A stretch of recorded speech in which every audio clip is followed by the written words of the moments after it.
There have been some absolutely major shifts. The idea that Ukraine's going to achieve complete victory, that idea has collapsed within Ukrainian society. What are we talking about here? Ukrainians on the war versus Russia. You go back to 2022, the start of the war. Fight until Ukraine wins. Look at this. The vast majority, about three-quarters, 73%, agreed with that position. Negotiate to end the war as soon as possible, only 22%.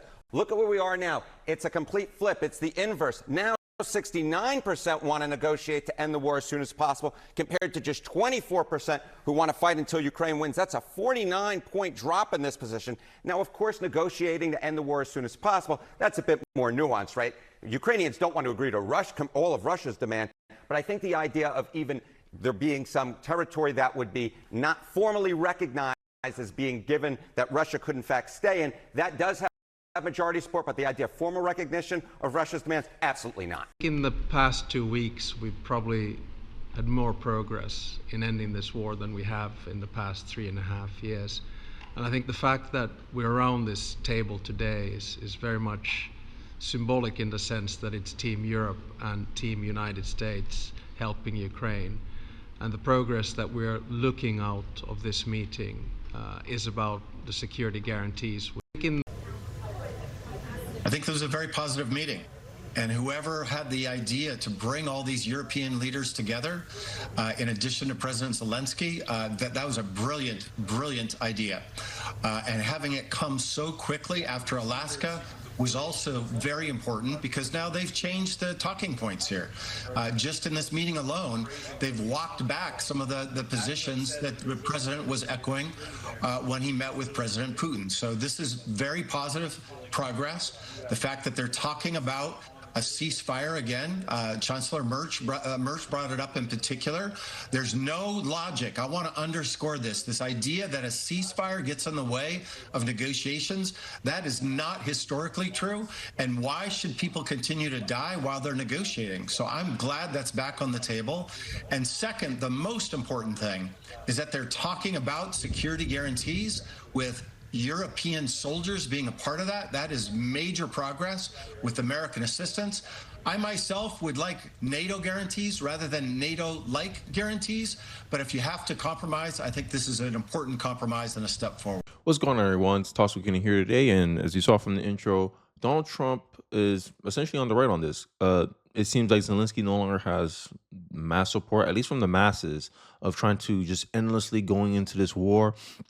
And as you saw from the intro, the meeting looked like it seemed to go so positively that I believe there was a tweet out there that Donald Trump said that now he's going to organize a call between Putin and Zelensky, which shows significant progress. And in the intro, you saw one of the European leaders mention how they made more progress in a couple months than they did in 3.5 years. But that don't stop the media from, putting up this perception, this narrative that somehow Trump had to be pressed into agreeing to a ceasefire. And this is some of the stuff that, kind of irks me as an American. Excuse me. It's so funny that every world leader was actually present, came out and said that the meeting went so well. Trump is the ultimate peacemaker. And some hack at the New York Times is always inevitably just like, trust me, bro, it went so bad. And this is some of the ways that I called out about the mainstream media too. And it's so appalling for a corporate media system like this, that they're actively wishing bad on the president. And this is all due to liberal bias. I talked about this all the time. Liberal bias believes that nothing that Trump do is good enough. And in this video, I'm going to show you more context of this. Even Trump spoke about this. But I want to really hammer home the examples and what I see and why many come to the conclusions they do about the mainstream media. Just look at this dishonest headline. Trump goes to Alaska and shocks everyone by getting Putin to agree to a Western security guarantee for Ukraine. But the New York reports, it looks like this is something that the Europeans are trying to squeeze out of an unwilling Trump. It's so appalling. And this is all they want to, this is all the media wants to do nowadays. They don't want to inform you on what actually is going on. All they want to do is condition a narrative, condition a perception in the eyes of the American people. And this is why a lot of Americans rather get their news from online content creators such as myself, because we know the spin. We know. And they love to accuse us of doing it, but they're the most guilty of it. And I think I wanted to play something because There's another media narrative that's going on right now, not a media narrative, but more of a left-wing narrative that, oh, if it was Obama, it would have went so differently. Yeah, okay. The only realistic path, and it didn't matter who was president, was that Ukraine was gonna have to give up some land. I stated it before in last videos. Russian lives was lost to gain those lands. You think Putin's just gonna give it to you because? Asinine. And many people are realizing this. And I want to put a segment here with Stephen A. Smith and Joe Scarborough showing you the reality of what would have happened inevitably. By the way, let's underline two things here. Just again, to set expectations, to be realistic. Even during the Biden administration, every Biden official, including the chairman of the Joint Chiefs, says they're going to have to give up land. They're not going to like giving up land, but they're going to have to give up land, number one. Number two, they're not going to become members of NATO. There may have been people writing articles in the Wall Street Journal or elsewhere saying they have to be members of NATO, but you go around to every European leader, that was never going to happen. But there was an idea of a quasi-NATO type guarantee, and they need that guarantee. And if they get that guarantee, if they have the guarantee that Putin's not going to reload and then come back in, that would be considered, I think, at the end, a win for Ukraine, would it not? He ain't gonna act like he caused this now. It's Democrats in office.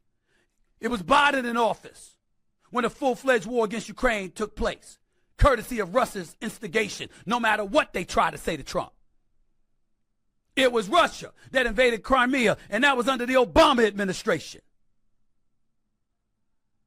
It was Clinton in office when you made a deal that disarmed the Ukraine and therefore weakened them, leaving them dependent on the United States. And now here they are having to beg for support that they're owed because of what we promised them as a nation. We promised them this. You owe it to the Ukrainians. You absolutely do. I'm not saying I like it. I'm not saying I like spending billions of our taxpayer dollars to them. That's not what I'm saying. What I'm saying is promises made are supposed to be promises kept. You promised them America. Ain't that the truth? And I love it with I think the Kazakhstan twins or brothers or whoever, these twins leftists. I told you they're like my favorite liberals to kind of get as the avatar of the liberals that I talk about, condescending, lack self-awareness. They was trying to push this narrative that this is how we should be treating Putin. And it was the picture of Obama staring down Putin. But this is the theatrics that I talk about that the liberal loves, the left loves for some reason. They love optics, but they hate they don't follow up. They don't follow up. Obama pretended to be tough on Putin, but when Putin took over Crimea, I believe in 2008, 2009, I don't remember the exact year, but I remember Putin took over Crimea. Not a single shot was fired. What was done about that? Nothing. But Trump giving up land. Sorry, not Trump. Zelensky having to give up land that he lost in the war somehow is Trump capitulating to Putin, when the reality is Putin's not giving that up for nobody. Not Clinton, not Obama, not Biden. Nobody was going to make him give up that land, because he's like, look, Russian lives lost to occupy this land. You think I'm just giving it up for nothing? Hell no. And that's the most realistic thing to happen. And everyone who living in La La Land, thinking that somehow there was some president out there on the left that was going to be able to get Putin to just give up land for nothing is, hey, you must be smoking something in California. Because only a California liberal can believe that. And not even they believe that like that. But I digress. I think I want to talk about or express this is their pre-sit down before they actually had negotiations with the other European leaders. And I think Trump got an interesting question. And this says more about the media than it does about Donald Trump, is that anti-Trumpism, blind anti-Trumpism, is like some of the highest factors of why people do not trust the mainstream media. Because you saw the framing in the earlier parts of this video. They will frame anything Donald Trump do as negative, right? And I even came to the same conclusion. But Trump's here acknowledging that and saying how, hey, I don't understand how media in America is so negative against me.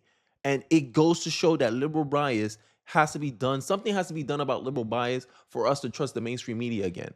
Recently, I found out that MSNBC is losing this name now. Now they're going to be called MS Now. Many people are calling it BS Now. And this is the funny, like, this is why.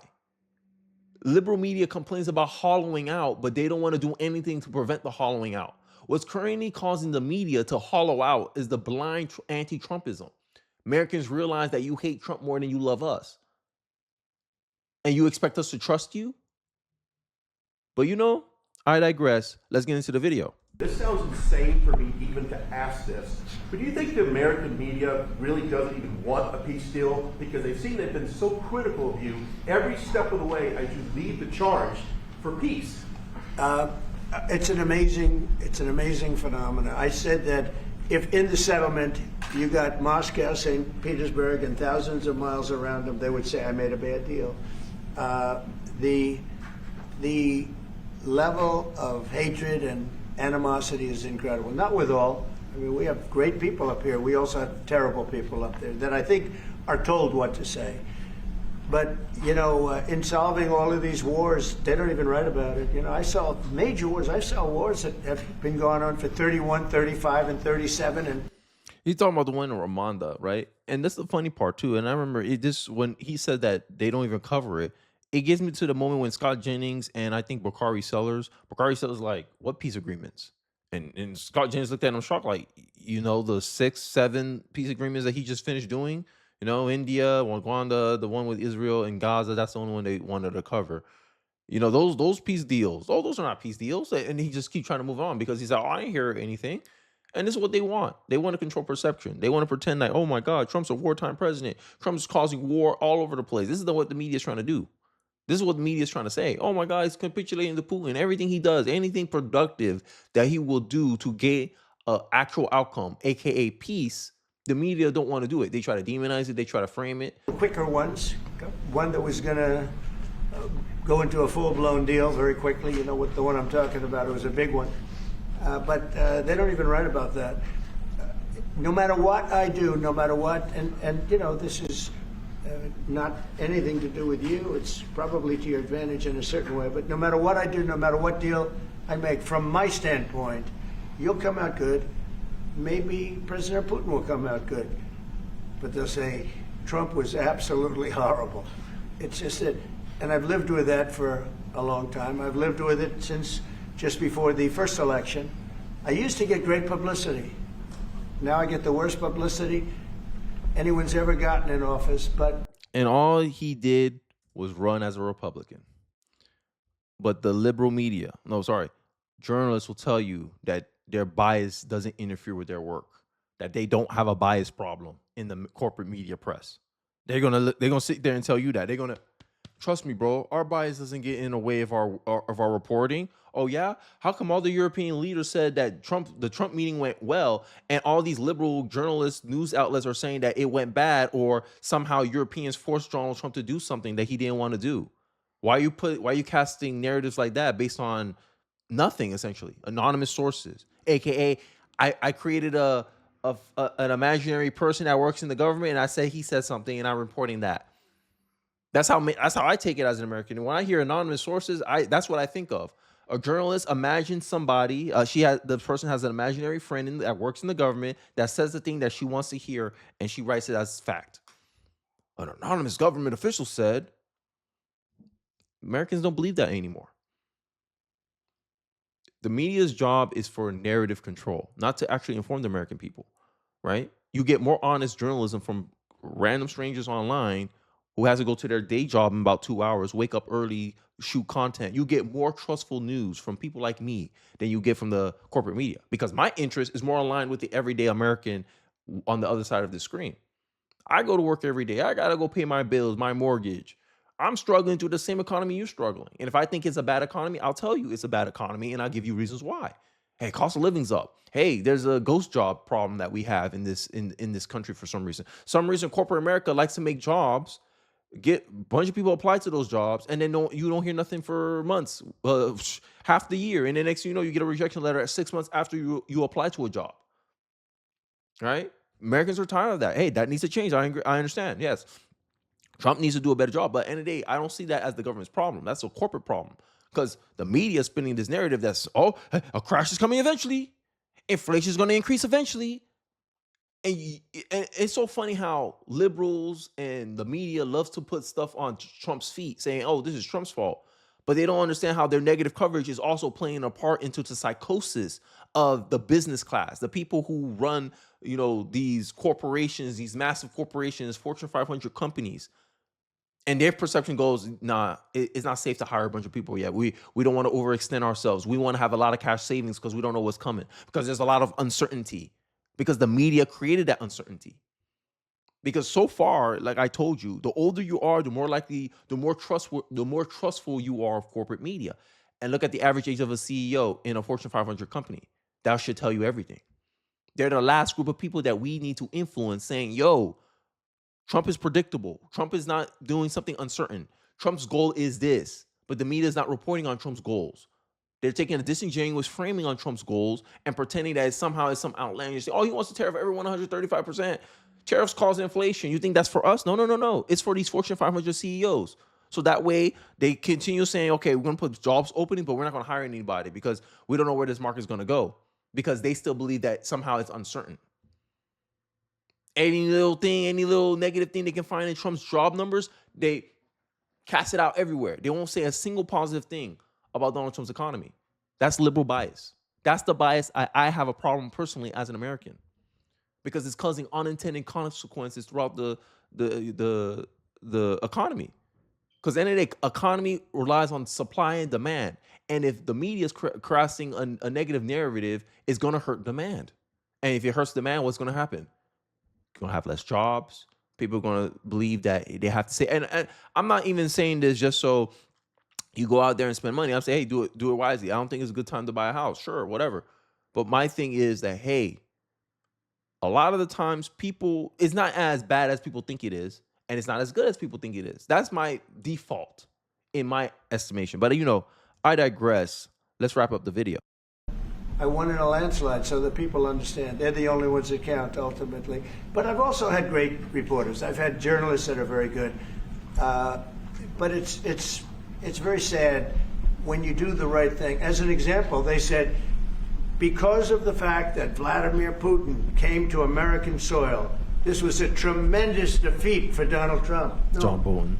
It was really wonderful that he did it. It was a hard thing for him to do, to be honest with you. It was the opposite of what they said, but they said it. Now, if he didn't come, they'd say that was also bad for Trump. There's no way. And there's just a great dishonesty of the press, and I think that's why it's lost its credibility. Its credibility is at an all-time low. We have a thing going on right now in D.C.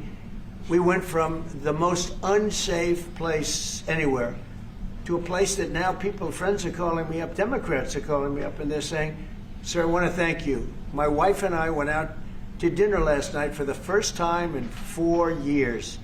And you even see it on Twitter. Like, guys, I get most of my clips on Twitter. Most of the, if I want to try to see public sentiment, because the media can't control that.